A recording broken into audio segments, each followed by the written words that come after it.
Ashama hordoftoota kabajamtoota rooruu kaliin akkam nagaa fayyaa jira jirtu sinin jenna hundi keessan ilmoona yaa baga jiraatanii hordoftoota rooruu kaliin baga guyyaa gammachuu kanaan isin ga'e baga geessan isin jenna egaa arras waan haarawaa waan addaa qabadhee isin dhiyaadhee rooruu kaliin jechuudhaan jalatti argachuu dandeessanii egaa subscribe like share waliif godhuu hin dagatinaa subscribe inni gargaaraadhaan isinin jaa hundi keessanii amma gama sagantaa teenyatti haa itti fufnu haa deemnu isinin jaa usaan eegadha.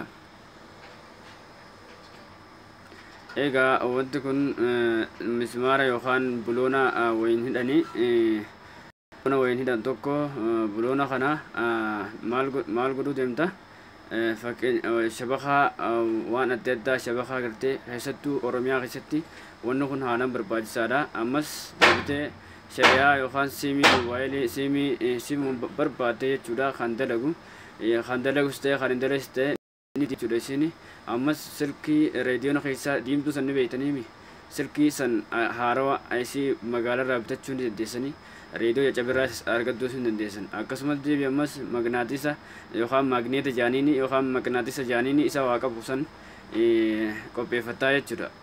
Amma bakka kanarratti mismaara laxxafuudhaaf laskaa yookaan maartis yookaan amiir itti godhattee jirtaa jechuudha.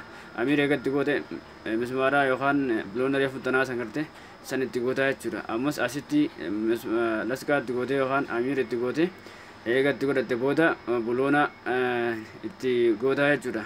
Har'a afuritti buloona goota. Amma har'a tokko kana buloona itti goona. Eegaa si goone booda ammas hara kaanitti amiir itti godhannaa jechuudha. Egaa amiir asii godhanne booda deebinee buloona san itti godhannaa jechuudha. Buloona san itti godhanna laabsa. Buloona kana eega itti godhanne amma tokkoon naafee jechuudha. Sadi itti godhannee tokkoon naafee itti godhanna. Amiir itti godhannee achi booda buloona kana irra maxxansinaa jechuudha. Wanti irratti godhaa kan jettoon kun beeke amiire.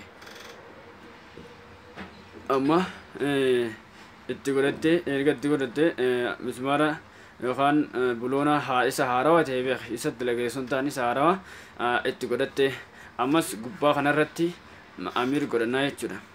Amiir asirratti hogguu godhannee buloonuma akkasiisan godhannaa jechuudha. Buloona akkasiisan godhannaa jechuudha. Buloona kana walumaa galatti firii abbaa ja'a qopheeffattaa lamas gubbatti gootaa jechuudha. Amma tokko asitti gama mirgaatti goonee tokko gama bitaatti goonaa jechuudha. Okay, obsaan hordofaa wanta kana anoo gama kanattis itti goona.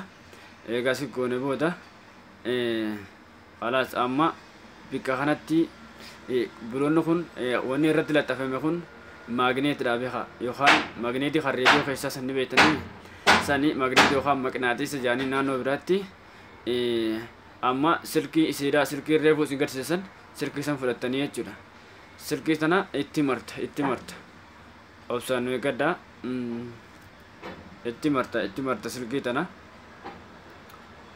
ogaa itti martee irra gaddeebiteeti kaanitti akkasumatti achi dabartaa jechuudha. Silkiin dheertuu ta'uu qabdi beekaa. Kaanitti achi dabartaa itti marta kanattis kanallee itti marta irra gaddeebiteeti kaanitti achi dabartaa jechuumas silkii tana addaan kuttu beeke akkasumatti kaanittillee achi dabarsita osoo addaan kunnetti kanattillee martee itti martaa obsaan nuyi gaddaa obboleeyya kiyyaa waan isin fayyadu jeeti yaada wanti kuni waan addaa waan ajaa'ibaati bakka shabakaan hin jirretti waan kanaan fayyadamanii mee obsaan nuyi gaddaa amma kaanichi achi dabarra kaanitti achi dabarreeti itti marraa jechuu kanatti okay amma kanatti marree kanaan asirratti walumaa asirratti irraa kunnaa jechuudha xiqqisho afurenu itti godhame mismaarri jalaa mismaarri cinaacha magneetitti maxxansaa jiru kun afurenu itti marame beek osoo addaan hin citin gamanarraa kaane naannoo bakka sanitti deebinee jechuudha. Mismaara kan lameen gubbaa kana hin tuyne beek gubbumarra jedhanii inni hin tuyne isa suutuma eeggaddaa gana eeggattanii amma asitti ni goolamnaa jechuudha. Asitti irraa murra asitti eega irraa murre booda eega asitti irraa murre booda as gubbarratti jechuudha. Mataa mismaaraa kana gubbarratti mismaara ol garagalee dhaabbatu kana gubbarratti silkii dhaabnaa jechuudha. Sanitti deebina inshallah. Amma bakka kanatti shariyaa reefu tana yookaan simikaardii reefu isin garsiisan irra maxxansinaa jechuudha. Kunoo simikaardiin tana simikaardii kan barbaadan itti maxxansan jechuudha. Sibiila isii kan keessaa kanaatu dalagaa jechuudha akka ajaa'ibatti. Okay, obsaan hordofaa. Amma bakka kanatti silkii yeroo reediyoon caccabe ittiin tolchan san asirratti godhataa jechuudha. Bakka afurii takka takka jidduu kana dhiifteeti. Amma siimiin tun sarara jaha qabdi. Sarara jahanirraa lama olii lama gadi jechuudha. Lameen olii sanitti silkii reefu martisan itti goodaa jechuudha. Ammas haga manaa kanallee silkii reefu martee asiin fittisan itti goodaa jechuudha. Silkii asirraa eegaleeti naannisee silkii tanaa fide jechuudha. Amma silkii naannisee akkasiin fidesan asirratti goolamaa asirratti laxafamaa jechuudha. Okay, obsaan gadda. Okay. Obsaan gadda. Wanti kun waan haalaan isin fayyadu waan shabakaa ajaa'ibaati jee yaadu. Gigaabaayitii 100 takka keessaa qaba.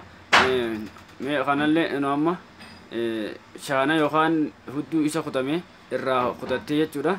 Asitti laxxaftaa jechuudha. Mataa jawwaalitti keessusan jechuudha. Mataa shaana kan jawwaalitti keessu jechuudha. Shaana kan dalagu beek. Kan ta'e wali qabdee yoo ittiin numaa isin fayyadu. Kan dalagu jechuudha. Amma goolamnee jirra. Isa tokko qofaan nuufe. Amma bakka kanaan jawwaalitti keessaa jechuudha. Amma gubbaa tanarra nuufe. Gubbaa tanarrattis silkii itti godhannaa jechuudha. Silkii yookaan shiboon tun tamii obsaan gadda. Amma maagneetii gartaa wanta kan namni itti fayyadama jee yaadu garuu waan ajaa'ibaati. Amma gubbaa tanarratti silkii ni godhanna. Kanarrattis ni godhanna. Okay, obsaan gadda. Shiboon tun tanuma reefuun tana asin marti tana tolfattee onoo tana isin shiboon tun tanuma reefuun tana asin marti tana beekaa. Tanuma asin marti tana gubbaa tanarratti illee akkana gootee yookaan bisa miswaara dheeraa isaa biraatti martee akkana gootee akkanas marattee akkana godhattee san booda hara lameenitti itti laxxaftaa jechuudha. Ibiddaan irratti laamtaa. Eegatti laamtee goolabamee jechuudha. Amma dhumatee jira jechuudha. Amma dhumatee jira. Halas amma asiin kallattumaan shabakaa yookaan wifi fi nu ta'ee nu dalagaa jechuudha jawwaala irratti. Akkamitti akka nu dalagu shaana yookaan shaana kana isa kana jechuudha. Kana jawwaalatti kaayannaa jechuudha amma. Kana jawwaalatti yommuu kaayannu amma laal guututti maagneetidha jechuudha. Maagneetidha. Irra laxxafteeti haala kanaan silkii itti martee asirratti goolamamee dalagaa jechuudha akka ajaa'ibaatti. Bakka barbaadetti if jalaan deemuu dandeessa. Amma kun shaana mataan isaa. Mee fakkeenyaaf jawwaalli keenya akka osoo shaanatti keenya akka inni YouTube nu dalagu laallame. Amma dalaal YouTube hin dalagu jechuudha hin hojjetu. Hin hojjetu amma waa takka hin dalagu jechuudha. Shabakaa waan takka waan hin qabneef hin dalagu jechuudha. Waa takka maalaal gadhooyita sanis dhooyita waa takka hin dalagu. Okay. Amma hin dalagu argineemi